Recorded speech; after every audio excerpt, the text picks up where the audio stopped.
it's Night Fury, and today I'm going to be reviewing How to Train Your Dragon Homecoming. This video does have spoilers, so if you haven't seen Homecoming yet, you have been warned. Like many How to Train Your Dragon fans, I long awaited the arrival of this Christmas special.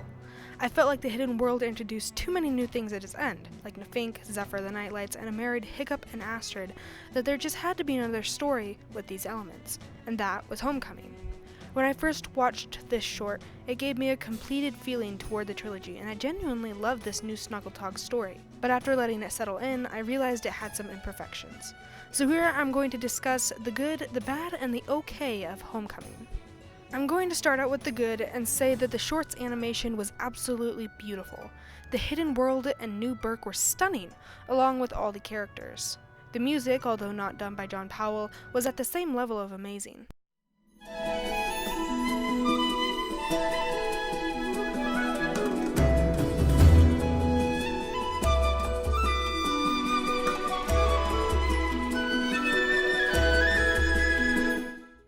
The film had a good amount of humor that wasn't forced and was actually funny. And then it hit me. If you don't tie it into any of the other movies, the story was nice. However, I will discuss its flaws later on. The references gave it a sentimental feeling for older fans. I personally love the Celtic music played during the pageant. It was also really sweet to see that Hiccup and Toothless missed each other. The parts with the Hidden World, Zephyr meeting Toothless, and the Furies flying under the moon were absolutely magical. And did anybody else love Nefink's accent? Now for the bad. Just saying that I personally blame the plot holes on having a director that wasn't Dubois. First off, it's unrealistic that Zephyr would change her view on dragons just like that because of a book. Hiccup and Astrid didn't even mention that the Book of Dragons was written before dragons were understood, let alone explain the truth to her. Instead, they put on a big play that takes 100 times longer than just having a conversation with her. Obviously, for the sake of being interesting, this conversation didn't happen. But still, Zephyr threw all her parents' teachings away, and they hardly corrected her at all. Again, pretty unrealistic. Another thing, how did the Nightlights know which direction Burke was in? And where was Volka the whole time? Did she die? When Hiccup, Astrid, and their kids visited Toothless and his family soon after Homecoming, why was he so hostile at first? It would make sense if it had been years, but weeks or maybe months? No. And why was Zephyr so fearful? My reason for her being afraid was that she had only a brief visit with Toothless and definitely didn't have to touch him. It does make sense that she would still be a bit tentative around him. Now some people are getting really up in arms about how controlling the Light Fury is, but honestly I don't see it that way.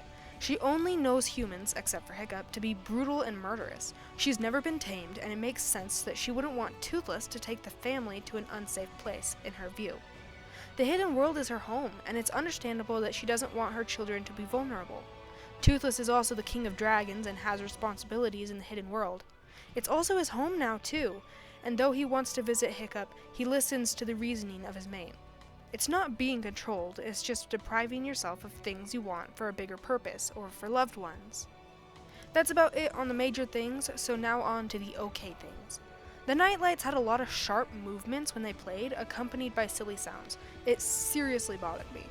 That and how there were two stupid Nightlights and then the smart one.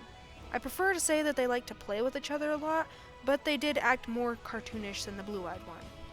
And all the sounds that they made were really weird, especially when that one white one laughed. That was just super unnatural. How fast the fire spread on stage was also very cartoonish too, but I can understand since it is a short film that they would do that. I thought that it was a bit sad when Hiccup called out to Toothless and he didn't look back. Do any of you know what the green tower that the dragons lit up was? Pretty sure that it was dung, but what do you guys think? Comment down below. All in all, there were quite a few flaws for such a short film. It messed up the Hidden World's ending a bit, and its title Homecoming didn't fit real well, but I can't help from loving the short film. I hope that you guys did too. Thank you so much for watching, and I'll see you in the next video.